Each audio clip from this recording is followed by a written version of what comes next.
Computer chips को लेकर America और चाइना में युद्ध चल रहा है। अमेरिका चाइना को उसकी चिप टेक्नोलॉजी हासिल करने से रोकने की कोशिश कर रहा है, लेकिन यह करना इतना आसान नहीं है।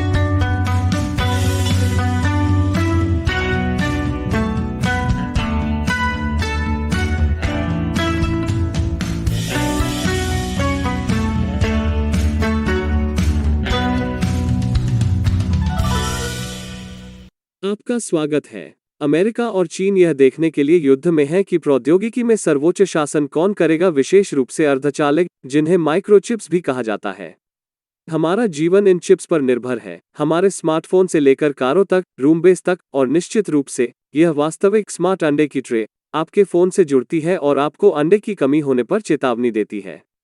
हाँ, आप इसके बिना रह सकते थे, लेकिन क्या आप भी चाहेंगे?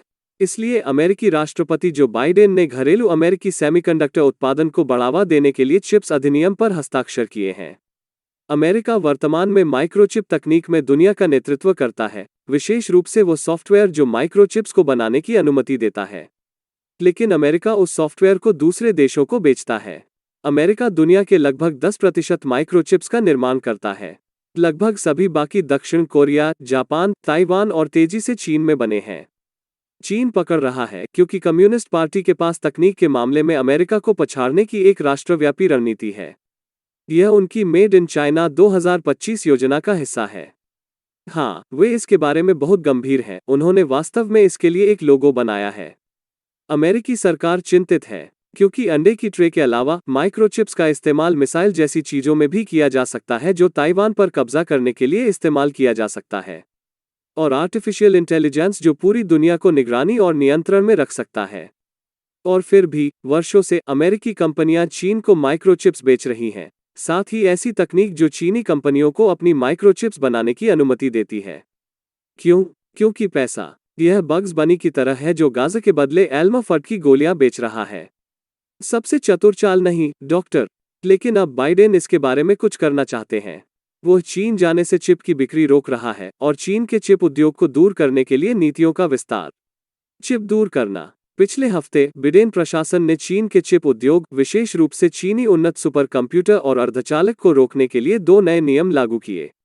नियम अमेरिकी कंपनियों को चीन को महत्वपूर्ण चिप निर्माण उपकरण निर्यात करने से रोकते हैं और अमेरिकी नागरिकों और कंपनियों को उन्नत चिप निर्माण में शामिल चीनी कंपनियों को सहायता प्रदान करने से रोकते हैं। ओह, अब छोड़िए भी, बग्स बनी को अब गाजा कैसे मिलेगी अगर वो अच्छी शिकारी गोलियां नहीं बेच सकता है? यहां तक गैर अमेरिकी कंपनियां भी प्रभावित हैं। बिडेन प्रशासन उस चीज का उपयोग कर रहा है जिसे प्रत्यक्ष विदेशी उत्पाद नियम के रूप में जाना जाता है। यही नियम राष्ट्रपति ट्रंप ने चीनी टेलीकॉम कंपनी हुआवेई को पंगु बनाने के लिए इस्तेमाल किया था। विचार यह है कि अगर दुनिया में कहीं भी कोई कंपनी माइक्रोचिप बनाने के लिए अमेरिकी तकनीक का उपयोग जारी रखना चाहती है, तो उन कंपनियों को पहले यूएस लाइसेंस प्राप्त किए बिना चीन को चिप्स बेचने की अनुमति नहीं होगी। यह 31 चीनी कंपनियों और विश्वविद्यालयों को असत्यापित सूची में और 28 चीनी कंपनियों और सैन्य संगठनों को इकाई सूची में जोड़ने के लिए बिडेन के कदम के साथ साथ चलता है। मेमोरी चिप्स का चीन का सबसे बड़ा उत्पादक यांगेजी मेमोरी टेक्नोलॉजीज कॉर्प उन लोगों में शामिल है जिन्हें असत्यापित सूची में रखा गया है।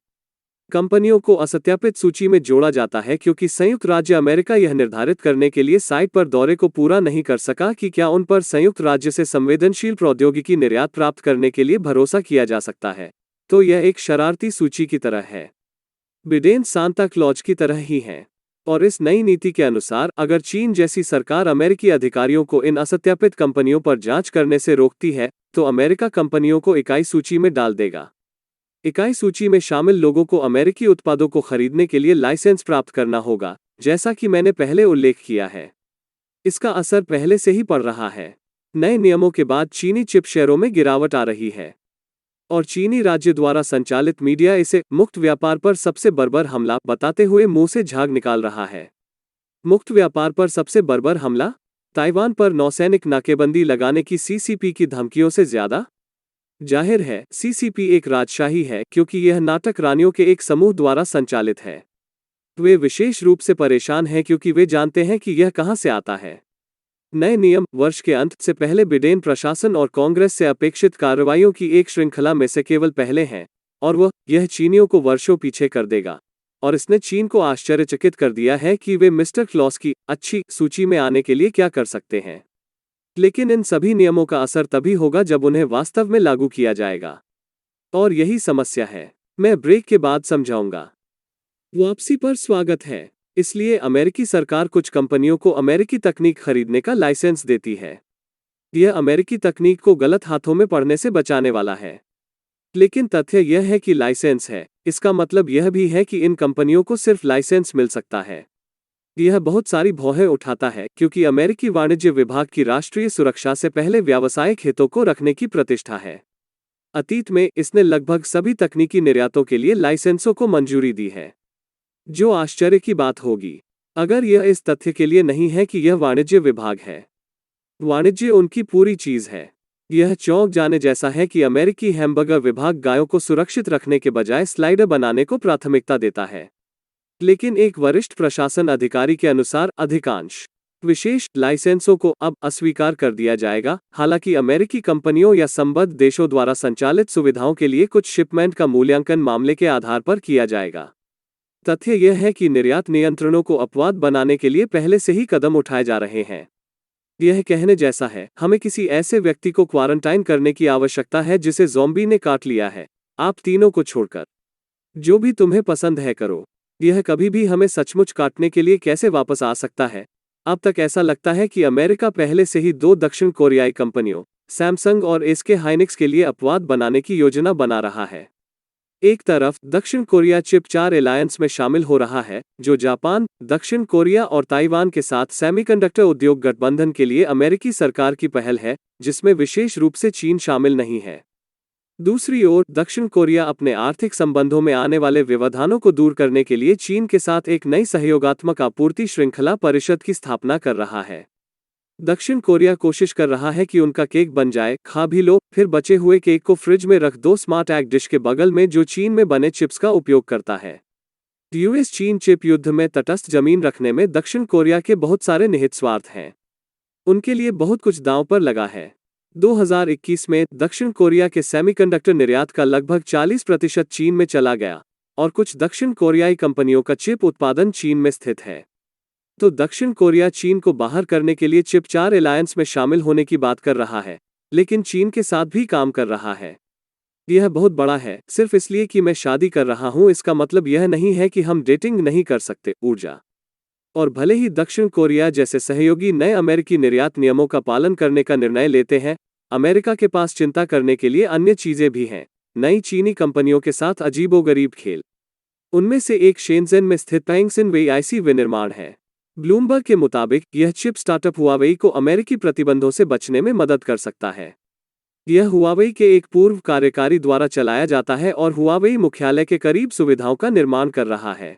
सर्वथा दर्शनीय नहीं है। यह ऐसा होगा जैसे अगर कैप्टन क्रंच ने अपना अनाज बनाने का लाइसेंस खो दिया तो उन्होंने एडमिरल चॉम्प नाम से अनाज बेचना शुरू कर दिया। यह एक बिल्कुल अलग उत्पाद है, मैं कसम खाता हूं। यह हवाई को स्मार्टफोन और सवर जैसे कई महत्वपूर्ण क्षेत्रों में जमीन हासिल करने में मदद कर सकता है। इसने पहले ही अमेरिकी नियामकों का ध्यान आकर्षित किया है, लेकिन यह स्पष्ट नहीं है कि पैंगसिन स्पष्ट रूप से अमेरिकी व्यापार प्रतिबंधों का उल्लंघन करता है या नहीं। हमें इस पर कड़ी नजर रखनी होगी। उम्मीद है कि वाणिज्य विभाग इसे नहीं देखेगा और कहेगा, ओह, आप उस प्यारे ट्रोजन हॉर्स के लिए कितना चाहते हैं। और अब मेरे लिए चीन के बिना सेंसर वाले दर्शक के एक प्रश्न का उत्तर देने का समय है जो 50 सेटी आर्मी का हिस्सा है। वो प्रशंसकों का समूह है जो सीधे पेट्रियन या स्थानीय लोगों के माध्यम से हमारा समर्थन करते हैं। एसआर हेडन पूछते हैं, अरे क्रिस्प, हेलो एनवायू फिटकिरी यहाँ। सामान्य शत्रुता के आपके सभी प्रकरणों में से मैं अभी भी उलझन में हूं कि वास्तव में जैमिन और जिनपिंग में क्या अंतर है। शासी दर्शन, राजनीतिक विचारधाराओं में क्या अंतर है। क्या आप हमें इन 2 शिविरों में बिंदु दर बिंदु अंतर का विवरण देते हुए एक खंड दे सकते हैं। मुझे पता है कि वे सड़े हुए कमियां हैं, लेकिन चीन में जमीन पर सामान्य शत्रुता पैदा करने वाले दोनों में क्या अंतर है। अच्छा प्रश्न। मुद्दा यह है कि वे सत्ता के लिए प्रतिस्पर्धा कर रहे हैं और जो हारता है वो जीवन भर जेल जाएगा अगर वो भाग्यशाली है। कम्युनिस्ट समाजों में यह ठीक उसी तरह काम करता है। पहाड़ पर 2 बाघ नहीं हो सकते कहा जा रहा है, उनके पास कुछ नीतिगत मतभेद हैं।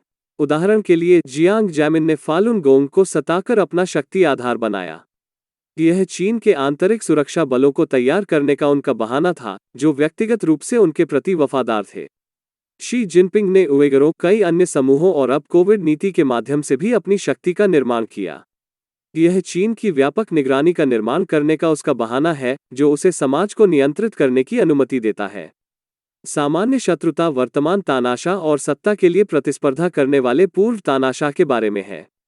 और अगर किसी दिन कोई तीसरा व्यक्ति सामान्य शत्रुता जीतता है, तो आप सुनिश्चित हो सकते हैं कि वो किसी अन्य भयानक उत्पीड़न के माध्यम से अपनी शक्ति का निर्माण करेगा। क्योंकि जब तक चीन पर कम्युनिस्ट पार्टी का शासन है, शीर्ष पर सत्ता संघर्ष की जीत कोई भी हो, नीचे के चीन के लोग हारेंगे। आपके प्रश्न के लिए धन्यवाद एसआर हेडन। और आपके समर्थन के लिए सभी को धन्यवाद। एसआर हेडन की तरह बने और patreon.com/ChinaAndCensor पर जाकर और प्रति एपिसोड $1 या अधिक का योगदान करके चीन को बिना सेंसर किए समर्थन करें। एक फायदे के तौर पर आप मुझसे ऐसे सवाल पूछ सकते हैं जिनका जवाब मैं शो में दूंगा। एक बार फिर मैं क्रिस चैपल हूं, अगली बार मिलते हैं।